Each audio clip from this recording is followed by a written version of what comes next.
Mr. Speaker, outlined in the government's platform of 2017 were a number of commitments made that were designed to enhance the lives of our citizens. Specific to the Ministry of Public Works, the government committed to reviewing the approaches to public water supply and wastewater disposal systems.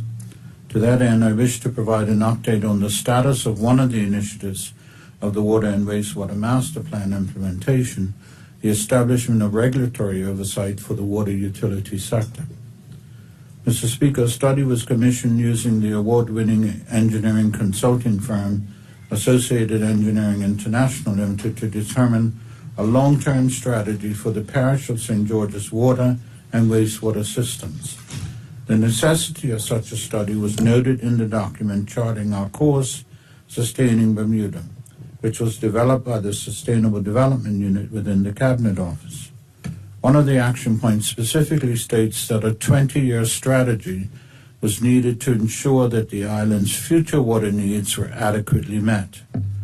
The study report entitled Strategy for Sustainable Water and Wastewater Servicing, St. George's Parish, was completed in February 2018 and provided conclusions and recommendations on the governance, policy, and servicing strategies for the public water supply and wastewater disposal sectors.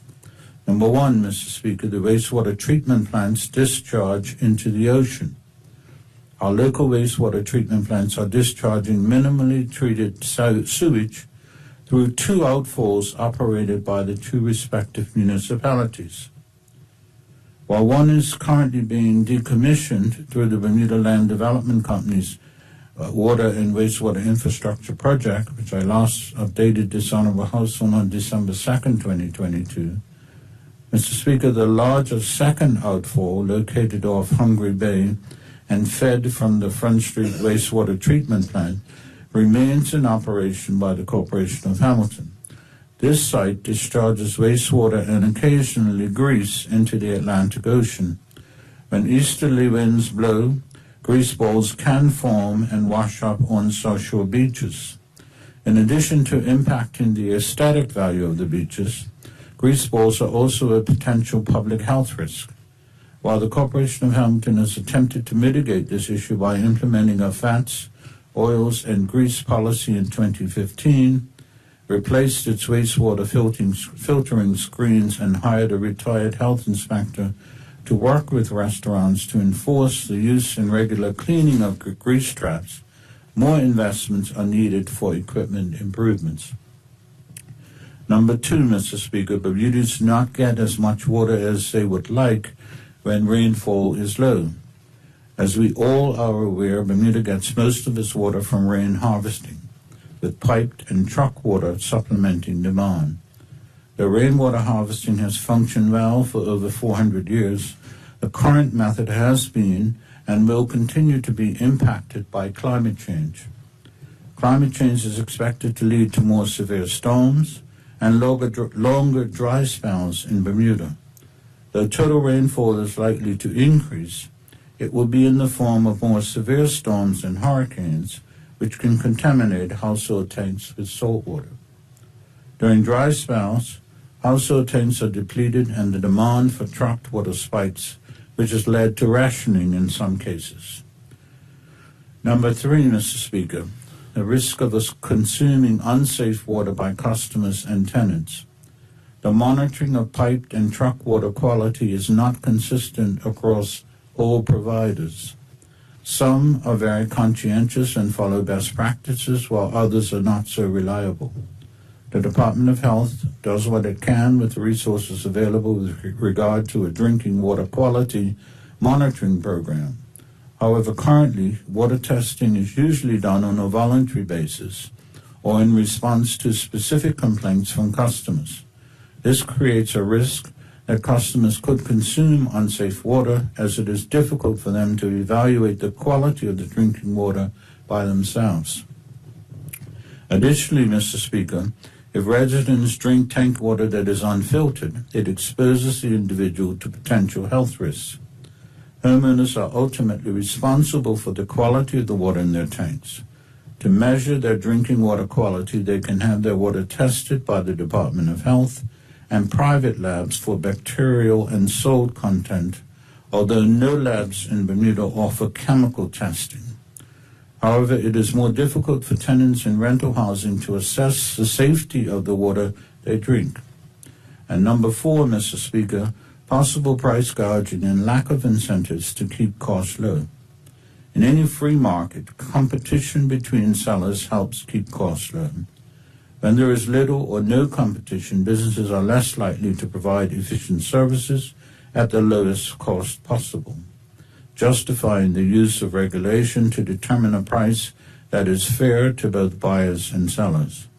Unlike water utilities in other countries, large public and private service providers in Bermuda are not subject to economic regulation. Mr. Speaker, locally private providers set their own prices, since these companies are selling a basic daily need in a market without competitors. There is the risk that private service providers could charge prices far above their cost of service. Just to be clear, the government is not accusing any company in the current market of price gouging. It is just a possibility that may occur in the future resulting from climate change and drought periods. In addition, without competition, service providers are less likely to provide high-quality service and expand coverage to less profitable areas.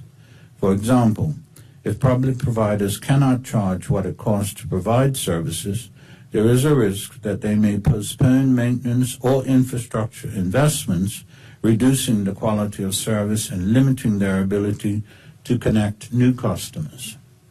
Mr. Speaker, these 4, amongst other problems in Bermuda's water sector, as well as potential future risks, could lead to negative public health and environmental outcomes.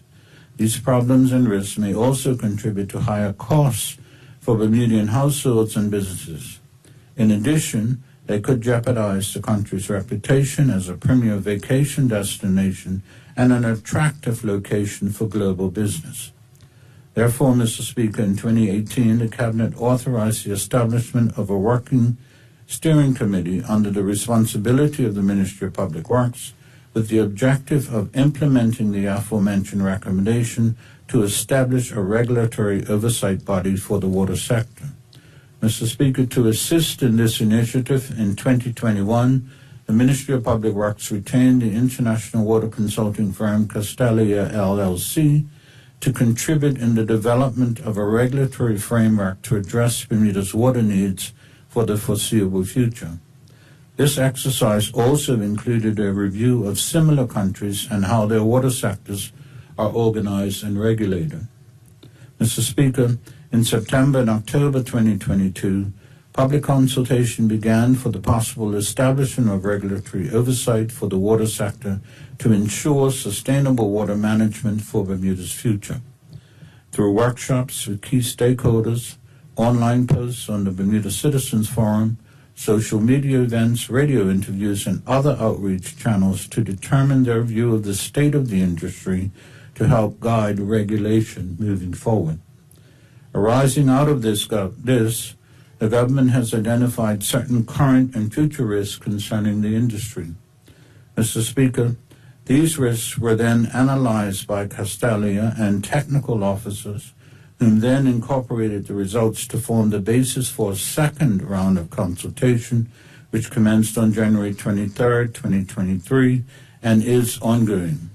Currently, outreach for this second round of consultation include 1, in-depth one-on-one consultations with key stakeholders, 2, an information booth that was located at the agricultural exhibition between the 27th and 29th of April, 2023, another Facebook Live event scheduled for May 30th, and a post on the Citizens Forum at forum.gov.bn, which is open until May 31st, which includes the public consultation documents for feedback and comments by the public.